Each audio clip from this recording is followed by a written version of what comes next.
ಆದ್ಮೇಲೆ ನಮಸ್ಕಾರಗಳು. ನಾನು ನಿಮ್ಮ ಪ್ರೀತಿಯ T Malligere M B Lokesh ಮಾತಾಡ್ತಾ ಇದ್ದೇನೆ. ಇವತ್ತು ಒಬ್ಬ ಭಾರತ ದೇಶದ ಹೆಸರಾಂತ ಯುವ ರಾಜಕಾರಣಿಯ ಒಂದು ರಾಜಕೀಯ ವಿಶ್ಲೇಷಣೆಯನ್ನು ಮಾಡ್ತಾ ಇದ್ದೇನೆ. ಆತ ನಿಜಕ್ಕೂ ಸಂಸತ್ನಲ್ಲಿ ಒಂದು ಕೇಳಿದ ಪ್ರಶ್ನೆಗಳು ಇಂದು ದೇಶಾದ್ಯಂತ ಎಲ್ಲ ಸಾಮಾಜಿಕ ಜಾಲತಾಣದಲ್ಲಿ ಹಾಗೂ ಮಾಧ್ಯಮಗಳಲ್ಲಿ ಕೇಂದ್ರ ಬಿಂದುವಾಗಿ ವೈಭವೀಕರಿಸ್ತಾ ಇದ್ದಾವೆ. ಅಷ್ಟು ಚಿಕ್ಕ ವಯಸ್ಸಿನ ಒಬ್ಬ ಯುವ ನಾಯಕ ಇಂಥ ಒಂದು ಪ್ರಶ್ನೆಗಳನ್ನ ಕೇಳಿದ್ನಲ್ಲ ಅಂತ ಯಾರು ಅಂತ ಇಡೀ ಒಂದು ಭಾರತೀಯರು, ಕೋಟ್ಯಾಂತರ ಭಾರತೀಯರು ಆ ಯುವ ರಾಜಕಾರಣಿಯನ್ನು ಒಮ್ಮೆ ಆತನ ಹೆಸರನ್ನು ಮತ್ತು ಅವನು ಬೆಳೆದು ಬಂದಂಥ ದಾರಿಯನ್ನು, ಅವನ ಹೋರಾಟದ ಒಂದು ಕಿಚ್ಚನ್ನು ಗಮನ ಹರಿಸ್ತಾ ಇದ್ದಾರೆ. ಆತ ಬೇರೆ ಯಾರೂ ಅಲ್ಲ, ರಾಘವ್ ಚಡ್ಡಾ ಅಂತ, ಆಮ್ ಆದ್ಮಿ ಪಕ್ಷದ ರಾಜ್ಯಸಭಾ ಸದಸ್ಯ, ಯುವ ರಾಜಕಾರಣಿ. ನಿಜಕ್ಕೂ ಆತ ಕೇಳಿದಂಥ ಪ್ರಶ್ನೆ ಇಡೀ ದೇಶಾದ್ಯಂತ ಮನೆ ಮಾತಾಗ್ತಾ ಇದ್ದಾರೆ. ಕೋಟ್ಯಾಂತರ ಯುವಕರ, ದೇಶದ ಯುವಕರ ಕೋಟ್ಯಾಂತರ ಒಂದು ಹೃದಯದಲ್ಲಿ ತನ್ನದೇ ಆದಂಥ ಒಂದು ಸ್ಥಾನವನ್ನು ಪಡೆದಿದ್ದಾರೆ ಆ ಪ್ರಶ್ನೆ ಕೇಳಿದ್ರ ಮುಖಾಂತರ ಅಂದರೆ ತಪ್ಪಾಗಲಾರ್ದು. ರಾಘವ್ ಚಡ್ಡಾ ಅತಿ ಕಿರಿಯ ವಯಸ್ಸಿನ ರಾಜ್ಯಸಭಾ ಸದಸ್ಯ. ಪಂಜಾಬ್ ಕ್ಷೇತ್ರದಿಂದ ಆಮ್ ಆದ್ಮಿ ಪಕ್ಷ ಅವರನ್ನು ರಾಜ್ಯಸಭಾ ಸದಸ್ಯನಾಗಿ ಮಾಡಿದೆ. ಆ ಯುವ ರಾಜಕಾರಣಿ ಕೇಳಿದಂಥ ಪ್ರಶ್ನೆಗಳು ನಿಜಕ್ಕೂ ಅದ್ಭುತ. ಎಂತೆಂಥ ಪ್ರಶ್ನೆ! ಡೆಲಿವರಿ ಬಾಯ್ಗಳ ಕೇವಲ 10 ನಿಮಿಷಕ್ಕೆ ನಾವು ಒಂದು ಪಾರ್ಸಲ್ನ ತಲುಪಿಸ್ತೀವಿ ಅಂತ ಏನು ಕಂಪ್ನಿಗಳು ಆಫರ್ ಕೊಡ್ತಾರೆ, ಅವರ ಜೀವದ ಬಗ್ಗೆ ಧ್ವನಿ ಎತ್ತಿದವರು ರಾಘವ್ ಚಡ್ಡಾ.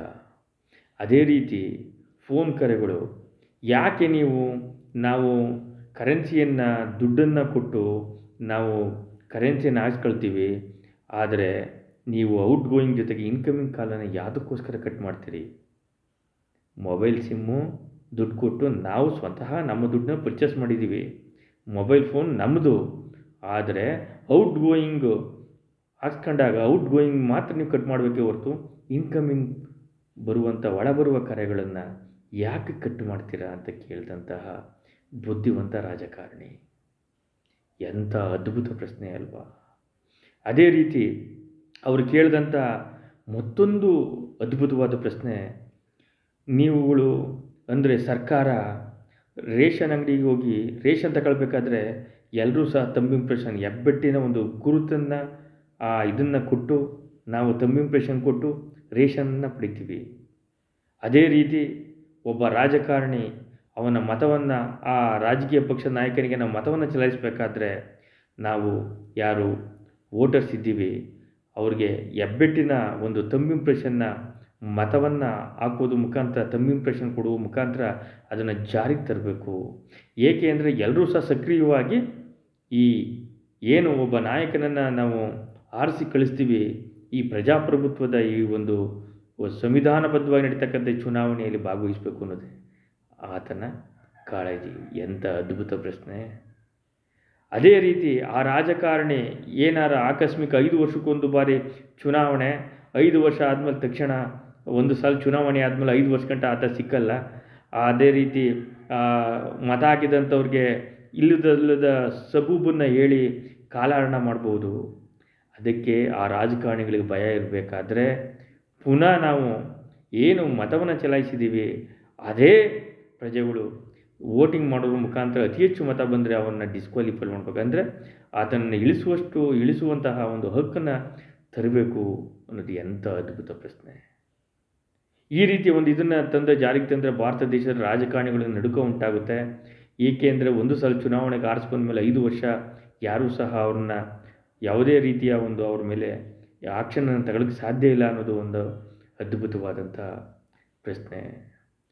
ಟೋಲ್ಗಳಲ್ಲಿ ನಾವು ಯಾಕೆ ಫೀಸ್ ಕಟ್ಟಬೇಕು, ಟೋಲ್ ಫೀಸ್ ಯಾತಕ್ಕೋಸ್ಕರ ಕಟ್ಟಬೇಕು ಅಂತ ಎತ್ತಿದಂತಹ ಆ ಯುವ ರಾಜಕಾರಣಿ.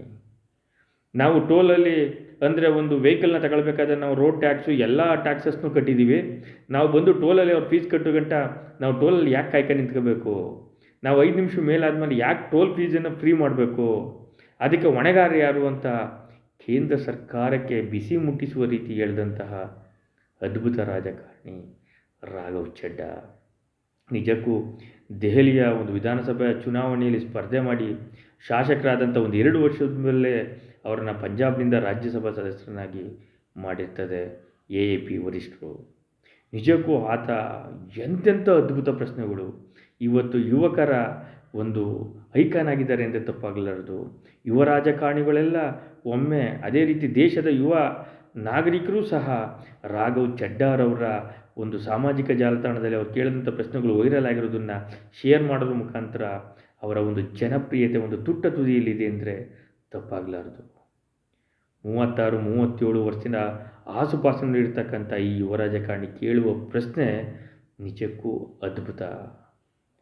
ಒಬ್ಬ ಏನಪ್ಪ ಅವರು CA ಚಾರ್ಟೆಡ್ ಅಕೌಂಟರ್, ಹೆಸರಾಂತ ಚಾರ್ಟೆಡ್ ಅಕೌಂಟರ್ ಆಗಿ ಅವರು ಕೊಡ್ತಾ ಇರ್ತಕ್ಕಂಥ ಒಂದು ಸಲಹೆ ಹಾಗೂ ಅದನ್ನು ಜಾರಿಗೆ ತರಬೇಕು ಅಂತ ಸರ್ಕಾರವನ್ನು ಒತ್ತಾಯ ಮಾಡ್ತಾ ಇರ್ತಕ್ಕಂಥ ರೀತಿ ನಿಜಕ್ಕೂ ಅದ್ಭುತ. ಎಷ್ಟು ಬಾರಿ ಸಂಸದರಾದು ಅಂತ ಒಂದು ಪ್ರಶ್ನೆಯಲ್ಲ.